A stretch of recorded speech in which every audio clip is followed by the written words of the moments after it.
যত সংস্কার প্রয়োজন তত সংস্কার দেশের সংসদে হবে। আগামী সংসদে সব সংস্কার ৩১ দফার মাধ্যমে আছে বলে মন্তব্য করেছেন অনুষ্ঠানের বিএনপি নেতা শামসুল আলম। শনিবার বিকেলে বিএনপির ভারপ্রাপ্ত চেয়ারম্যান তারেক রহমানের নির্দেশনায় ৩৩ নং ফিরিঙ্গি বাজারে বস্ত্র বিতরণ অনুষ্ঠানে এসব কথা বলেন তিনি।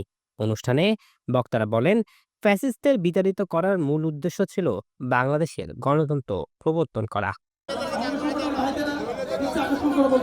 এ সময় বক্তারা রাষ্ট্র মেরামতের ৩১ দফা বাস্তবায়নে সবাইকে ঐক্যবদ্ধ থাকার আহ্বান জানান। অনুষ্ঠানে ফিরিঙ্গি বাজার ওয়ার্ড বিএনপির উদ্যোগে দুস্থদের মাঝে শীতবস্ত্র বিতরণ করা হয়।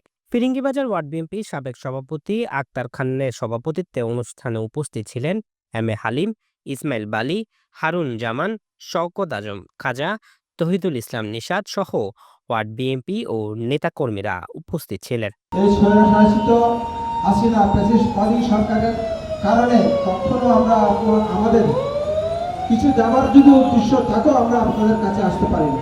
বিএনপি যদি আগামী দিন ইলেকশনে যায়, ইলেকশন যদি করে, তাহলে অবশ্যই ধানের শীষের মার্কা আপনারা অবশ্যই দেবেন।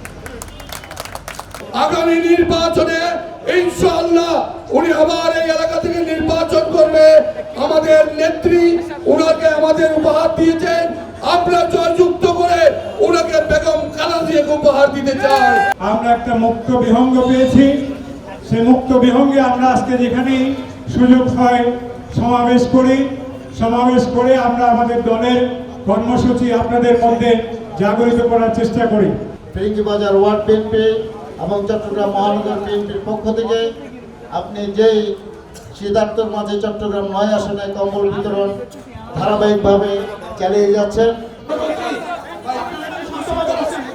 নিউজ ডেস্ক, দৈনিক আজাদী।